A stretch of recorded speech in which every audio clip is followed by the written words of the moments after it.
All right, everyone, welcome back into another Prize Picks and Underdog Props video. Going to be touching on my favorite prop bets here in the NBA, NFL, and also college football. We are getting a lot of good prop bets in college football today, so definitely touching on that. But first, I want to start with some news that changed a little bit of some bets that I put out earlier on some videos yesterday.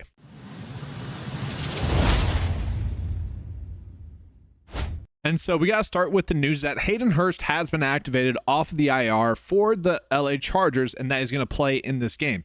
Now, we don't know exactly what that means in terms of playing time. How much will he play in this game? But that does make me want to not be on Stone Smart as much. I liked his over 3.5 receptions last night. Now with this news that Hayden Hurst is indeed going to be activated off of the IR, that makes us a little bit more cautious with the bet like Stone Smart, because we just don't know whether or not the snaps are going to be there, which now in an annoying way, that is going to be one of the better underdog prop bets, is actually going to be betting Stone Smart to get under his fantasy score. And if we compare that against the PrizePicks line, it's almost off by 1. Now, again, I hate that this is kind of the option that we have here, but that's just kind of the nature of the beast prop betting sometimes, is that injury news will change the likelihood of a bet to hit. Now, that being said, we did get news that Jaden Ivey is likely to sit tonight, and Isaiah Stewart is going to sit tonight as well. So that means the bets that we were already on Jalen Duren from last night are seemingly good edges. We have seen some of the lines actually get bumped up from 9.5 rebounds to 10, and same thing with his points from 10.5 to 11. So good edges there. He is some of that like fantasy scores. I probably would still like the over. I actually bet him to get a double-double on Sleeper last night, so hopefully that ends up hitting. But let's go ahead and stick with PrizePicks today, because I mentioned we are getting some very good college football bets. Let's actually just start there, guys. So looking at college football, we currently have Riley Leonard for under his fantasy score. This is the beauty of fantasy score prop betting, guys, is typically speaking, these are the biggest edges because of stuff like this. We are seeing a massive prop line difference between PrizePicks and Underdog here, to the point where we probably should be betting on it. Now, the data does like the under on both sites, but this is one where we could be betting a middling opportunity here, where because it's off by three guys, at a prop line of 24.5 and 21.45. Like, that should not be happening at all. And I'm sure it's just the difference in a likelihood for a touchdown for him between the two sites.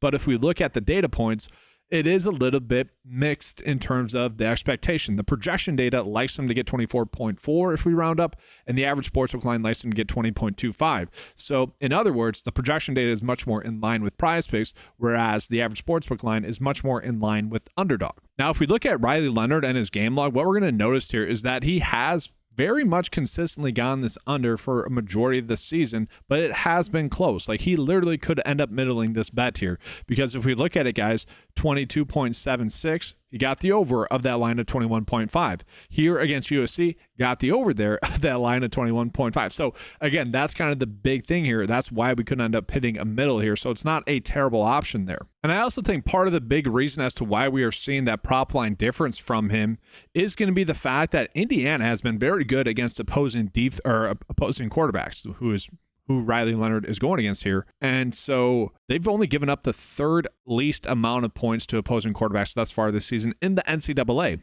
And so it is more likely that Ryan Leonard is going to have one of his worst games. That being said, the one bad game that Indiana had was against a good team in Ohio State. And so that could, it could just be a competition thing where maybe the tougher competition actually leads to more points for a quarterback like Riley Leonard. The issue with him, guys, is that he is someone that can get a couple of touchdowns rushing the football as well. Probably will get a rushing touchdown. That's what the data is telling us here as well. So, again, that's probably why we are seeing a difference in that line. But also sticking with that game, we got Jeremiah Love for under his fantasy score as well. That's a decent prop line difference as well. But the nice thing about this line is that we're going to see that the PrizePicks line is definitely the highest, is definitely the outlier compared to the average sportsbook line, the projection data, and also the Underdog line here as well. And again, guys, this is going to be more of a matchup thing, where it is a more difficult matchup for opposing running backs as well. Again, top 5 in the most difficult matchups that a running back can face here going against Indiana. And so that's more the bet, is that this is going to end up being a defensive struggle, especially for this Notre Dame offense. So I could get behind that. And then we have a couple more that are still popping up here, guys, as good prop bets. Now, we got Junkins for under his fantasy score. He's been someone that has mostly struggled lately. Coleman Owen for under his anytime touchdowns. That's fine. And then we also have this one, Grayson Ripa for under his kicking points. And let's just talk about these two here, Junkins and Ripa. Coleman Olin, that's just a pure EV bet. The projection data likes it as well. We should be betting that one. So we look at this one here as well. This is a very strong bet, I would argue, as well here for Junkins for the under. Okay. He gets a matchup with Tennessee, who has been a defense that has been very strong. Okay. 5th most difficult matchup for opposing receivers. And so assuming he doesn't have a random game where he does get the over, because again, he has consistently gotten this under, we should be feeling pretty good about this edge. Like, this is a bet where if it misses, like, I'm like, all right, that's fine. We can see why it's there. Solid bet for us as a whole. Now, what's interesting is that they do have him likely to score a touchdown, which I find crazy here. Like, he's had one good game where he did score multiple touchdowns. And again, this matchup for Tennessee for opposing running backs, I might have said receivers earlier, I don't recall. Running backs, either way, actually, Tennessee is top 5 in most difficult matchups for receivers and running backs as well. So it really doesn't matter. It's strange. I'm a little bit shocked by this, that he is favored to score a touchdown. Very interesting there. And then this kicking one as well, I think it's worth calling out because it certainly is interesting here because of this demon bet. Like, the fact that we are getting 1.5 field goals as a demon bet really points to the under of this kicking points line here, right? If he's not making 2 field goals, right, that's 6 kicking points right there, then yeah, it's going to be highly likely that he's not going to score over 6.5 kicking points. That is why that line is popping up as a good bet for us. So several really good bets there as well. Let's go ahead now and jump on in to the NBA. So guys, in the NBA, we have one really good bet that's currently popping up right now, and that's going to be Santi Aldama to get over his fantasy score of 22.5, which I'm kind of indifferent on. And I think it's worth calling out, like, the projected minutes right now, only 23 projected minutes for him. Now, Marcus Smart has been ruled out in this game, which actually has been something that has hurt Santi Aldama as well. So it's certainly interesting that this one is popping up as a good over fantasy score line. Now, we do see it's mostly due to the DVP projection going against Golden State. Maybe it's someone that does get a little bit of extra run. My kind of golden rule has been to just not trust Memphis all too much because their minutes have been indeed spread out. Thus, the production has been a little bit more random. And so looking at his minutes, guys, we see 19, 26, 20, 17, 29. And so it has been very much hit or miss. If he does end up getting closer to 30 minutes, yeah, he's going to get the over. But again, with Marcus Smart already ruled out, that should help his minutes, but his production has actually went down with Marcus Smart off the court. And then also we have John Morant currently questionable. If he were to sit, this other bet here where Desmond Bane is favored for the under fantasy score is a terrible bet. And so this is kind of an issue that we have here is that this is currently a good bet to bet his under fantasy score. Now, it's not a great bet by any means. We see his projected minutes only at 31. So that does point to him like potentially struggling here, but I don't know. This is more of a bet that I'm probably just staying away from as it sits right now. Now, again, I find this line that we're getting for Jaden Ivey to be interesting given the fact that he is likely to sit. And again, if he were to sit, that would increase the chances of Cade Cunningham getting his over assist. Now, that line has been bumped. I don't think we would need to go on his fantasy score, but that is one I wanted to call out. And okay, we are getting some Detroit lines as well. I don't mind Jalen Duren for over his fantasy score. Again, assuming that role is there and the minutes are going to be increased there with Isaiah Stewart off the court. That being said, Tobias Harris is expected to play. He does see a slight bump in his production. And you know what, guys, we're getting a lot more fantasy score lines. I'm going to go ahead and refresh the data on my end just to see if we're getting some good bets. Make sure to leave a like, guys, as well while I'm doing this. You guys really won't notice it, but that like really does help out the channel a bunch. All right, so we actually didn't get as much as I was thinking that we would, but there is one that's popping up that I do agree. Well, there's actually a couple that are popping up that I actually agree with, but in terms of fantasy score, it's going to be Zach Edey to get over his fantasy score. This is certainly an interesting one here. If we look at his game log, what we're going to notice is that he has consistently been able to get this over his past 5 games, which is not a reason to like love this bet. I've been over this a bunch. That is not like the reason to love the bet. This should be like the last thing that you're looking at, which was what it was for me. And so with that, I'm like, all right, I'm okay betting on this. And why is that? Well, one, the data already likes the over. That is a big important thing. But 2, Jay Huff is going to be out in this game as well, which Jay Huff has been someone that has been pretty decent, and he has been getting a decent amount of run here as well. And so with that, if we can get Zach Edey getting a little bit more run in this game, I could see that happening. And I think now that I think about it a little bit more, that's probably also why Santi Aldama is somewhat favored to get his over as well. I could see those two somewhat correlating, where if you take out Jay Huff, Zach Edey's going to have to get some run there, but also Jaren Jackson's going to have to get some run at the 5. Heck, maybe in Santi Aldama against Golden State, who does tend to go small. You know, Draymond Green at the 5. I could see that happening. I could see those two correlate. Now, again, I don't really want to go in on Desmond Bane as under fantasy score, but that is a bet that is currently popping up as well. That might be a bet that I stay away from. There is another one that I wanted to call out to you guys that I do like a decent amount. That's going to be Jalen Wilson to get over his points and assists of 12.5. We see the projection data actually has him at 14.2. I agree with that. I think that's a sneaky good bet. And this is where I just think they're a little bit slow to respond to the Dennis Schroeder trade, where all the data points that we have with him off the court, Dennis Schroeder, and Cam Thomas off the court, Jalen Wilson is the one that actually benefits the most. And given the lines that we were getting on him are too low, like what we have seen from him in the last couple of games is what really he on average should be doing with those two players off the court. Now, again, a player can have a cold night shooting and everything in between, but against Toronto, like this is a very good spot. So I do like that as an over bet there as well. Now, guys, I did mention a strategy on the NBA tips and tricks video. If you guys haven't watched that, go ahead and check it out. If you are someone that maybe needs a refresher on all that, it's just a good thing to take a listen to. But I mentioned in that video, there are times where we can begin some good stacks in the spots where if a player is ruled out, we're going to get some huge edges. And that's kind of what's like with Memphis tonight, I would say. If Ja Morant were to miss, I actually think then Desmond Bane over fantasy score. Edie's already one that's popping up as a decent bet. Santi Aldama for his over fantasy score. Jaren Jackson would then be favored for his over fantasy score.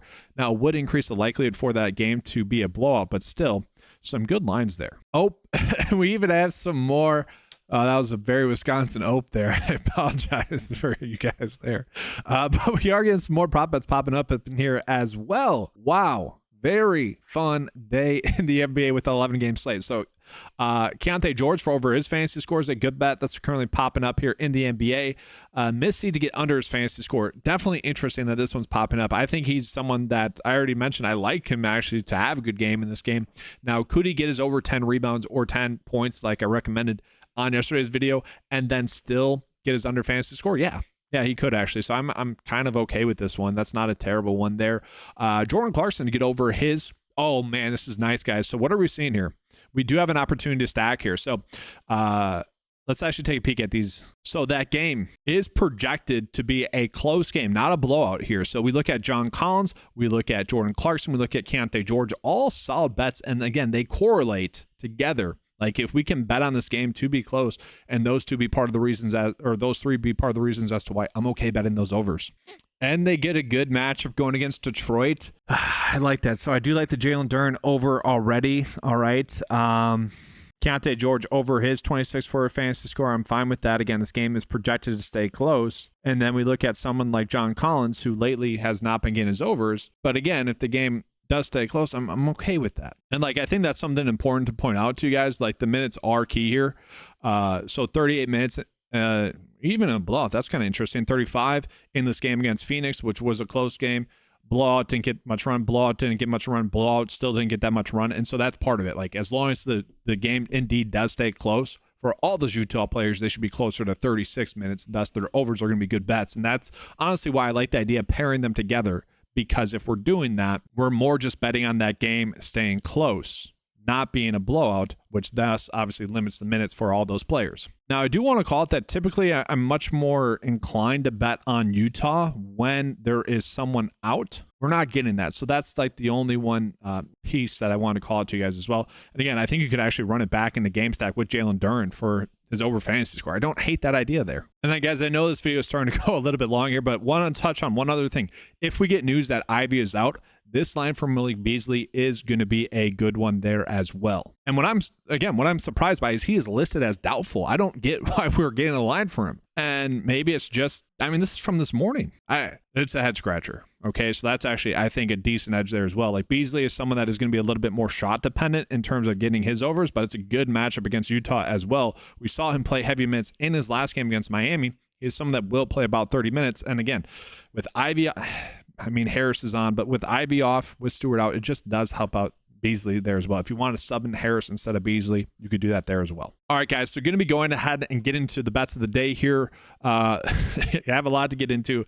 Obviously, if you guys want to use the tools on 9to5sports.com, head on over to 9to5sports.com. Get access to them for just $10 a month. Already the best value out there for you guys in the props betting space. But if you use the promo code Keep Cashing, You get the first month for just $8. It's a good way to go ahead and test it out. And again, this is such a good time, guys. We are up over 50 units this month.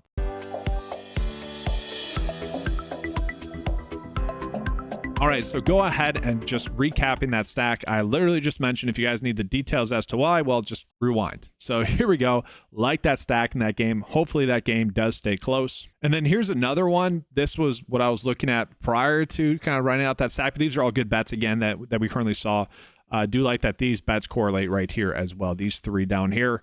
And then Zach Edey, that's one of the better ones. Jalen Wilson, I do think is a good spot for him. I like that bet a decent amount. If you guys are someone that bets on traditional sports books, that's one where I'm happy to get there as well. And then for PrizePicks, we do have this kind of 5-slip bet that we can run out. Obviously, you can sub in or out any of the NBA bets if you guys like those ones a little bit better. These are kind of nice because we are getting 2 pure EV bets where it's not like the combination stat of fantasy score where if a player, let's say an NBA has 3 blocks or something stupid like that, and we're betting their unders, that would increase our likelihood to get the overs. But in basketball, the nice thing is that we don't have like a high variance in a line where, like for Riley Leonard, for example, he could have 2 rushing touchdowns, which would then probably lead to him getting his over fantasy score. We don't really get that with the NBA, but very solid edges here, especially compared to Underdog with these two, Riley Leonard and Jeremiah Love. So pretty solid bets there. And then getting into Underdog, guys, Josh Palmer under fantasy score, Stone Smart under fantasy score. We saw that those were 2 of the better prop bets that were popping up. I want to do a game stack here. So I mentioned this during the Thursday Night Football breakdown video.